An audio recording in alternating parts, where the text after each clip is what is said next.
Iran के new air defence system ने पूरी दुनिया में तहलका मचा दिया है। ट्रंप और नेतन्याहू डर कर बिल में घुस गए हैं। उन्हें समझ नहीं आ रहा कि हो क्या रहा है।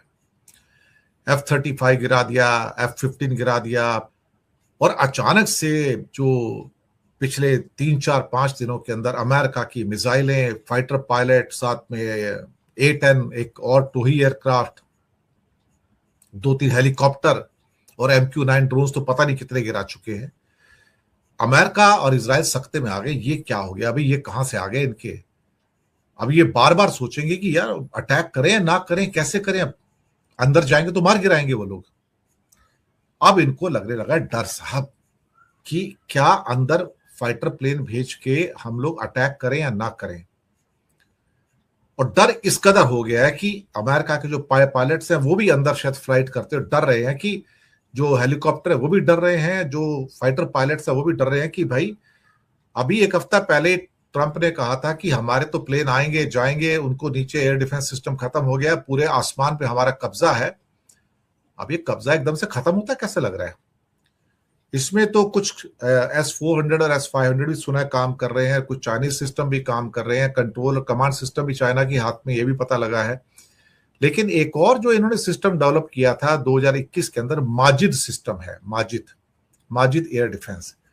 सुनने में आया है कि ये जो माजिद एक मोबाइल एयर डिफेंस सिस्टम, इसे ट्रक पर लगाया जाता है, और ये भी एक ओरिजिनली रशियन है। बेसिकली देखा जाए तो रशिया से इंस्पायर्ड है पूरा का पूरा। ईरान ने 2021 में इसका इस्तेमाल शुरू किया था। आसमान से आने वाले खतरों को बड़ी जल्दी पहचान लेता है, और ये इंफ्रारेड गाइडेंस सिस्टम पे काम करता है। इसका मतलब ये है कि अगर स्टेल्थ फाइटर भी है ये उसको भी पहचान लेगा, क्योंकि जो पीछे गर्मी आती है ना, उस पर एयरक्राफ्ट जाता है तो पीछे गर्मी छोड़ता है, तो ये गर्मी को ट्रैक करता है। तो फिर उससे इवन स्टेल्थ टारगेट पे भी निशाना लगाने में बहुत इजी हो जाता है। आप इंफ्रारेड जो सेंसर की जो रेंज है वो 15 किलोमीटर, यानी कि 15 किलोमीटर रेंज में एयरक्राफ्ट आ गया तो साहब इमीडिएटली ये जो माजिद का सिस्टम है ये फट से उसके ऊपर चला जाता है, और वो इतनी तेज गति से जाता है कि हवाई जहाज को संभलने का मौका ही नहीं मिलता कि क्या करना है क्या नहीं करना है।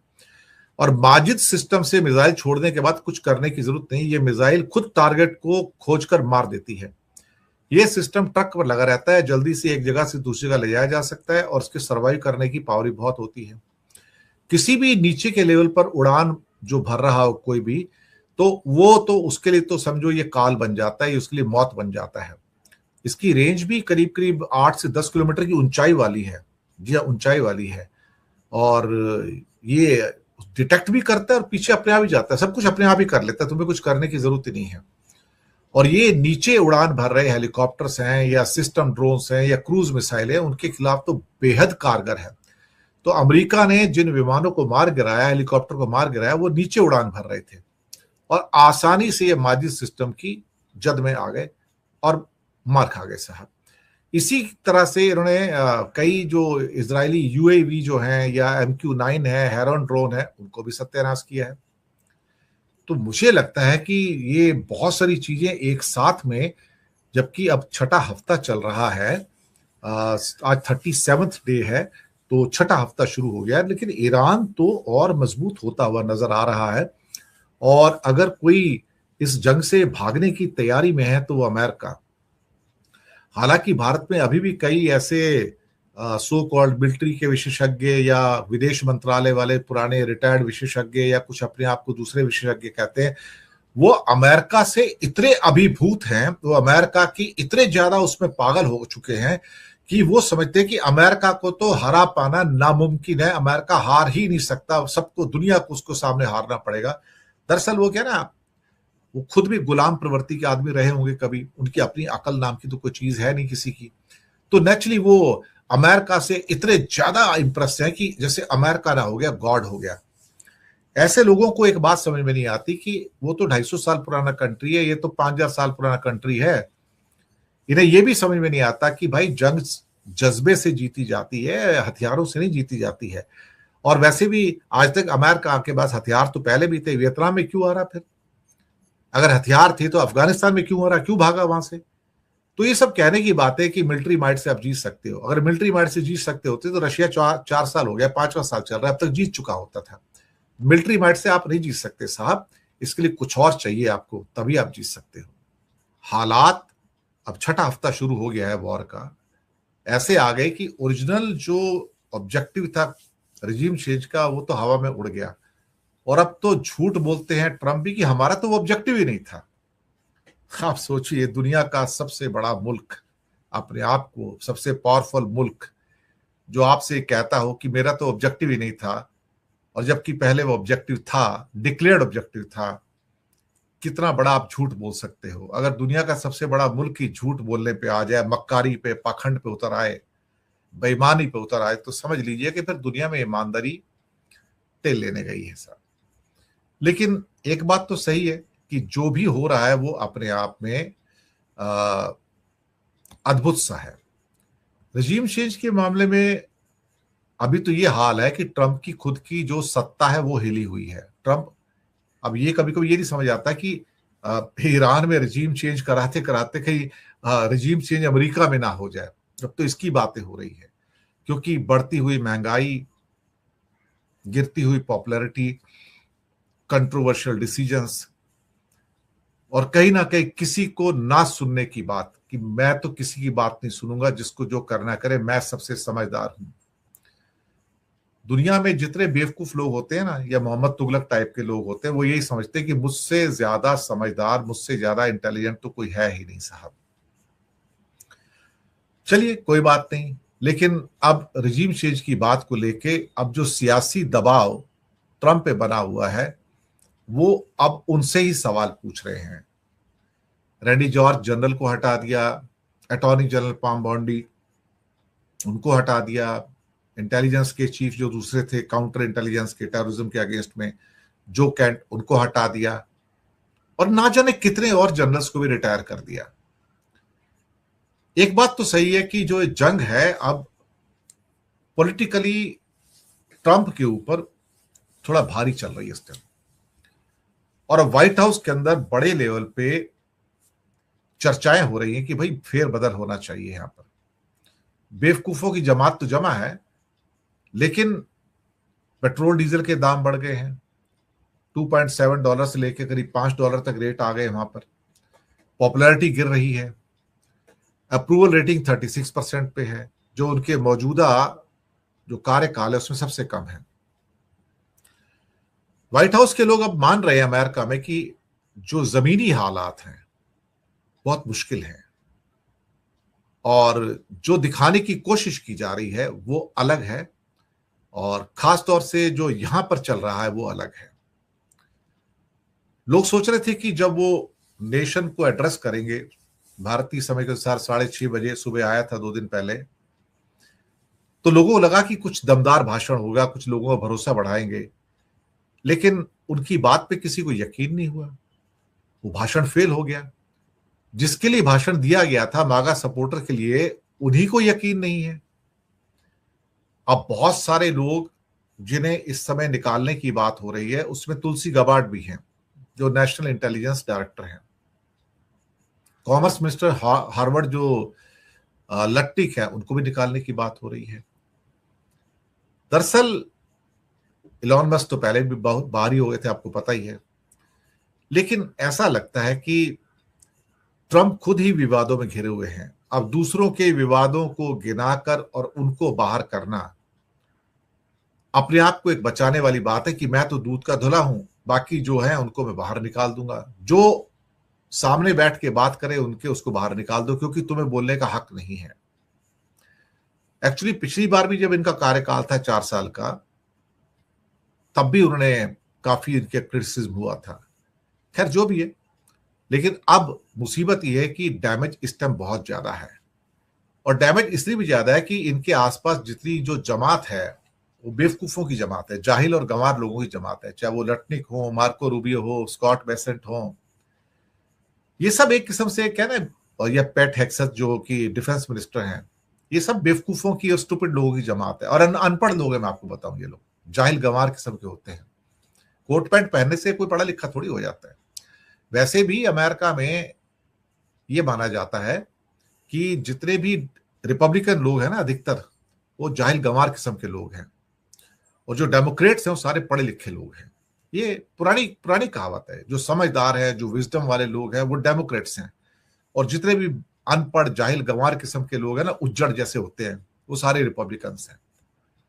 अब ऐसे में एक बड़ी हीट जो आ रही है जेडी वेंस के ऊपर आ रही है। जेडी वेंस जो कि वाइस प्रेसिडेंट है, उनकी उम्र भी बहुत कम है। वो कहते हैं मेरे सामने तेरा बड़ा लंबा पॉलिटिकल कैरियर है, ये आदमी तो मेरा भी पॉलिटिकल कैरियर बर्बाद कर देगा। मैं अमेरिका का प्रेसिडेंट बन सकता हूं, लेकिन इससे तो मेरा पूरा का पूरा रास्ता ही डुबो दिया पूरा। मुझे इस लायक ही नहीं छोड़ा कि मैं क्या करूं। और रिपब्लिकन के अंदर भी पूरी फूट पड़ी हुई है कि भाई अल्टीमेटली किया क्या जाए। और ऊपर से $1.5 ट्रिलियन का बजट भी मांग लिया इन्होंने। अब इसके बाद जिसकी भी विचारधारा थोड़ी सी अलग हो, उससे ट्रम्प नाराज हो जाते हैं। पेट्रोल डीजल के रेट बढ़ रहे हैं, अंदर से थोड़ी हीट उठ रही है, तो थोड़ा उनके लब थोड़े नरम होने शुरू हुए हैं। लेकिन वो नरम होने के बावजूद भी अपने डिसीजन चेंज कर देंगे, मैं इस बात को नहीं मानता। लेकिन हां, इसके द्वारा उनकी परेशानियां तो कम नहीं होंगी। नवंबर तक उनको सरवाइव करना है, और नवंबर तक प्रेशर इतना बढ़ जाएगा कि इलेक्शन तो हारेंगे हारेंगे, बल्कि नवंबर के बाद फिर इंपीचमेंट का खतरा आ जाएगा उनके ऊपर। जी हाँ, कि इनको 2 साल के बाद हटा दिया जाएगा, और उसके बाद इनका ट्रायल किया जाएगा, उनको जेल भेजा जाएगा वॉर क्रिमिनल के तौर पर। यह बात भी अब तय होती चली जा रही है, क्योंकि डेमोक्रेट छोड़ेंगे नहीं ना उनको। उसके बाद अब जब कोई आदमी परेशान होता है तो क्या करता है, फिर वो मीडिया को कंट्रोल करता है कि मीडिया को कहा जाए कि हमारे खिलाफ ना बोले। अमेरिका में मीडिया थोड़ा सा आजाद है, तो कुछ भी बोलता है। अब ट्रम्प जो है मीडिया कवरेज से नाराज है कि मीडिया जो है उन्हें लेकर गलत तरीके से पेश कर रहा है। उन्हें मेरे बारे में पॉजिटिव खबरें देनी चाहिए, उन्हें नेगेटिव खबरें नहीं देनी चाहिए। लेकिन ऐसा कौन सा काम है जो ट्रम्प ने पॉजिटिव किया है जिसको लेके दुनिया में थोड़ी सी लोगों का विश्वास जागे? वो जितनी अपनी छवि को मजबूत करने की कोशिश कर रहे हैं, जमीन पर हालात सब उनके खिलाफ जा रहे हैं इस टाइम। अब या तो अब अपनी टीम में एक पूरा का पूरा नया बदलाव करें, या फिर छोटा मोटा कोई कॉस्मेटिक चेंज करके कुछ तो करे उसके अंदर। अब मुसीबत यह है कि हर वो आदमी जो जा रहा है उसको दिखाने के लिए एक दूसरा आदमी जो ऑलरेडी काम कर रहा है कहता है चला गया तो क्या हो गया, उसके बाद और भी तो हैं। तो क्या है, इनकी जो बेवकूफ पना है ना, जो जिद है, वो जाता नहीं एक्चुअली। और ये अपने आप में सबसे महत्वपूर्ण है कि ट्रंप एक ऐसे जाल में फंस चुके हैं जहां से उनका निकल पाना मुश्किल है। अभी जब अमेरिका के जेट्स जो लगातार गिर रहे हैं, उसके ऊपर जो मीडिया रिपोर्टिंग हो रही है, हालांकि ठीक है, सुनने में आया कि इन्होंने अपने दोनों पायलट को बचा लिया है, लेकिन जो घटनाक्रम है लोगों के अंदर, जो उसकी लोकप्रियता है वो कम होती चली जा रही है। लोग पूछ रहे हैं कि हमें जरूरत क्या है अपने लोगों की जान को खतरे में डालने की, पहले ये तो बता दो ना। और यही ट्रंप थे जो 10 दिन पहले तक बोल रहे थे कि आसमान पूरा साफ है, हमारे विमानों के लिए तो वहां पर कोई रुकावट नहीं है, हम जहां जाएं वहां जाएं, पूरे आसमान के ऊपर हमारा कंट्रोल है। और अचानक से एक हफ्ते में कंट्रोल खत्म हो गया। आपका A-10 गिर जाता है, आपके F-15 गिर जाता है, आपका F-35 गिर जाता है, आपके टैंकर बर्बाद हो जाते हैं, आपके हेलीकॉप्टर गिर जाते हैं, इसके अंदर आपके लोगों की मौत हो जाती है। तो अचानक से ऐसा कैसा हो गया कि आसमान जो पहले फ्रेंडली था आपके लिए तेहरान का, वो हॉस्टाइल हो गया? तो आपको पता ही नहीं। तो अमेरिका के वर्चस्व की जो धारणा थी कि भाई मैं सब कुछ हूं, वो कहीं ना कहीं ध्वस्त होती नजर आई है। अब अमेरिका का ईरानी एयर स्पेस के ऊपर पूरा कंट्रोल, यही तो कहा था, लेकिन वो कहां गया एयर कंट्रोल? और इनकी कई मिसाइलें भी गिरा दी गई साहब, ऐसी बात नहीं है। और फिर वही धमकी कि ईरान अगर हॉर्मुज स्ट्रेट को नहीं खोलता तो हम आपके ऊपर आग बरसाएंगे। आग तो बरस रही है पिछले 5-6 हफ्तों से ना, और क्या, छठा हफ्ता चल रहा है इस टाइम। लेकिन अब जो दावे किए जा रहे हैं कि हाँ ईरान के एयर स्पेस में जाके हम कुछ भी कर सकते, तो अब उनको डर लग रहा है कि यहाँ पे प्लेन गए तो अगर फिर से कोई 2-4 और गिर गए तो हमारे पायलट उनके बंदी बन गए, तब क्या होगा, तब हम क्या करेंगे? तो वो सारी जो सुपरमेसी का एक पूरा जो ऑरा था इनका कि मैं इनविंसिबल हूं, मेरे जो प्लेन्स हैं दुनिया के बेस्ट हैं, वो इनविंसिबल जो चीजें थी ना, सारी की सारी जो थी ना, वो ध्वस्त हो चुकी है, नाश हो गई है। इसके अलावा फॉक्स न्यूज की भी आई है, उन्होंने भी तस्वीरें दिखाई कि भाई देखो क्षतिग्रस्त जो अमेरिकी जो फाइटर था। तो मुसीबत सारा ये है कि आप दावे क्या कर रहे हो। तो दावे करने के 6 हफ्ते बाद आज 6ठा हफ्ता चल रहा है, क्या आपका कंट्रोल है इसके ऊपर? तो आंसर है नो। ये उनके लिए चुनौती बन रहे हैं कि आपकी जो दावे थे या बड़बोलापन था, अब उसको ईरान के एयर डिफेंस सिस्टम ने खत्म कर दिया है। जैसा भी है, जो भी है, आपने रेस्क्यू भी किया, बड़ी तारीफें पुल बांधे जा रहे हैं कि देखो हिस्ट्री का सबसे बड़ा रेस्क्यू ऑपरेशन था, हमने कर दिया। लेकिन जमीन पे आपने 9 ईरानी लोगों को मार भी तो दिया ना, ये भी तो बात है ना। जमीन पे आपने 9 ईरानी लोगों को मार भी दिया। अब आपको ये भी पता लग गया कि हम जहां भी जाएंगे हमारा रेजिस्टेंस होगा, और जो ग्राउंड अटैक है उसे लेके अब चीजें थोड़ी पलटने वाली हो रही हैं। मुझे लगता है कि इस ग्राउंड ऑपरेशन के बाद अमेरिका को एहसास हुआ कि नीचे जो रेजिस्टेंस है वो काफी ज्यादा है इस टाइम। उसके बाद ईरान के जो विदेश मंत्री हैं अब्बास अरागची, उनके तेवर भी सख्त हैं। अल्टीमेटली उनका कहना है कि हमें तो भाई साहब सीज फायर भी नहीं चाहिए, हमें जंग खत्म ही नहीं करनी है, हमें तो लड़ना ही है साहब। और समझौते की जो गुंजाइश है हम उसको खत्म कर रहे हैं। हम जब तक आपको मार नहीं देंगे ना, जब तक आपको पूरा सबक नहीं सिखा देंगे, तब तक की जंग हम खत्म नहीं करेंगे। आप हमारे बुनियादी ढांचे पे अटैक करते हो, इंफ्रास्ट्रक्चर पर अटैक करते हो, तो फिर आप यकीन मानिए हम भी किसी लिमिट तक अब जाने को तैयार हैं। अब्बास अरागची ने यह भी कहा कि ब्रिज तो फिर से बनाए जा सकते हैं, लेकिन अमेरिका को मारने का मौका दोबारा नहीं मिलेगा। अमेरिका को मारना जरूरी है, और उसको इस बात का एहसास दिलाना जरूरी है कि तुम्हारी औकात भी उतनी ही कंट्री की है जितनी आम नॉर्मल कंट्री होता है। तुम कोई सुपर पावर वगैरह नहीं हो। ये ठीक है कि अमेरिका के कई अटैक और इजराइल के कई अटैक जो थे, जो बुशर के न्यूक्लियर प्लांट पे हुए हैं, उसको लेके इस पूरी दुनिया में इस टाइम गहमा-गहमी है। और मुझे लगता है कि इवन रशिया की बहुत नाराजगी आई है। इजराइल को फोन किया उन्होंने कि तुम क्या कर रहे हो। वहां पर 198 रशियन इंजीनियर्स काम कर रहे थे, उनका रेस्क्यू किया गया है। लेकिन रेडिएशन फैलने का खतरा तो बिल्कुल और बिल्कुल क्लियर रूप से हमारे सामने आकर खड़ा हो गया है। इसमें तो कोई शक वाली बात ही नहीं है ना। ये बात तो सही है बिल्कुल कि किसी भी तरह से हो जाए, जो भी हो जाए, अगर रेडिएशन फैलेगा तो उसमें सब मरेंगे ना। जी हाँ। अब जो भी है, जैसा भी है, मुझे लगता है कि फिलहाल जो स्थितियां निकल कर आ रही हैं वो कम से कम अमेरिका के फेवर में तो कतई नहीं है। ऊपर से जो एक क्या कहते हैं कि हंडाला हैक ग्रुप जो है, खासतौर से ईरान का, इसने तो एक किस्म से कहा जाए तो कोहराम मचा के रखा हुआ है। इसने वो कर दिखाया जो आज तक कभी किसी ने नहीं किया था।